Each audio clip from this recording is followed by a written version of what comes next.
A reading from Acts chapter 16, beginning at verse 9. And a vision appeared to Paul in the night. A man of Macedonia was standing there urging him and saying, "Come over to Macedonia and help us."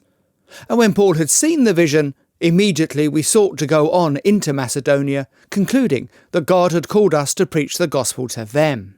So, setting sail from Troas, we made a direct voyage to Samothrace, and the following day to Neapolis, and from there to Philippi, which is a leading city of the district of Macedonia and a Roman colony. We remained in this city some days, and on the Sabbath day we went outside the gate to the riverside, where we supposed there was a place of prayer, and we sat down and spoke to the women who had come together. One who heard us was a woman named Lydia, from the city of Thyatira, a seller of purple goods, who was a worshipper of God. The Lord opened our hearts to pay attention to what was said by Paul.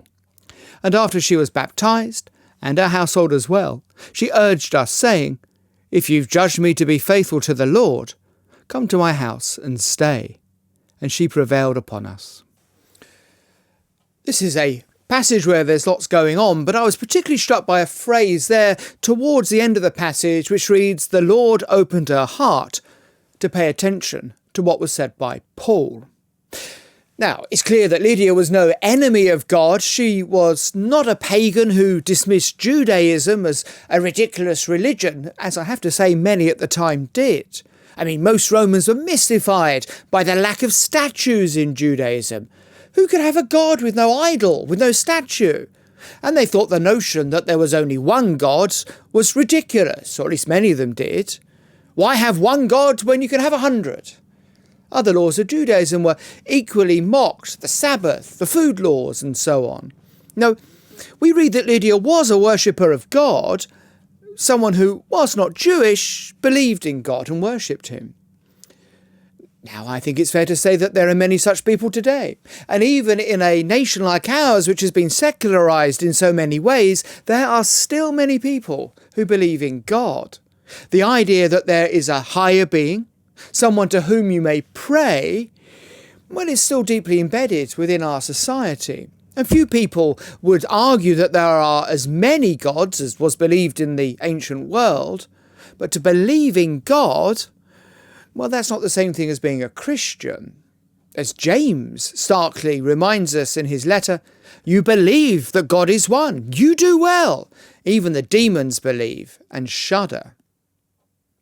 The problem is that, in my experience, people who believe in God are often difficult to talk to about Christianity. Our faith, you see, with its claims about Jesus being God and being the only path to reconciliation with God, well, that seems too exclusive. Surely people would say, all religions are basically the same. Surely they all worship the same God. Why do I need to believe all that Christianity teaches? And I wonder whether Lydia was somewhat the same. Yes, I'm sure she rejected the many deities of ancient paganism, but I doubt she saw the need to add anything to her own faith. I'm sure she would have been shocked if she'd heard Peter say about Jesus, "And there is salvation in no one else, for there is no other name under heaven given among men by which we must be saved," as we read in Acts 4. What would she have made of Jesus saying about himself, "I am the way and the truth and the life. No one comes to the Father except through me"?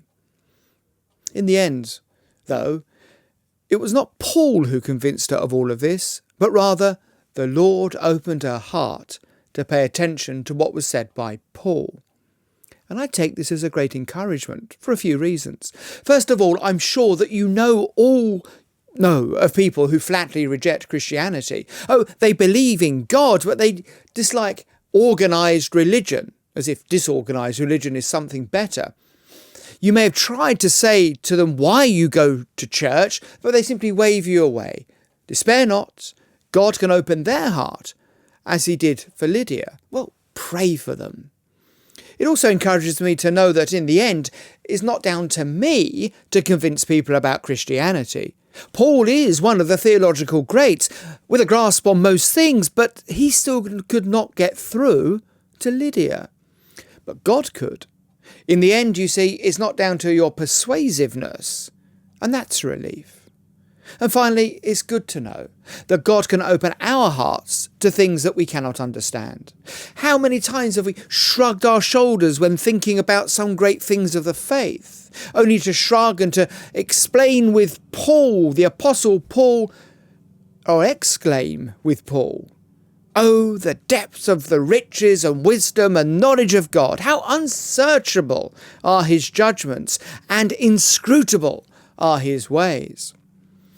Well, if some things about God evade you, if parts of Christianity confuse you, pray. Pray that God will open your heart as he did Lydia's. Well, heart opened, Lydia went on to play a great role in the church, and her house would appear to have been the meeting place for the church in Philippi. Now, maybe I'm being over-romantic in thinking of her eyes lost in thought when Paul's letter to the Philippians was read out in our own house. But whatever the case, it's certainly the case that someone resistant to the faith became the host of the early church, and such is the work that God can do in the human heart.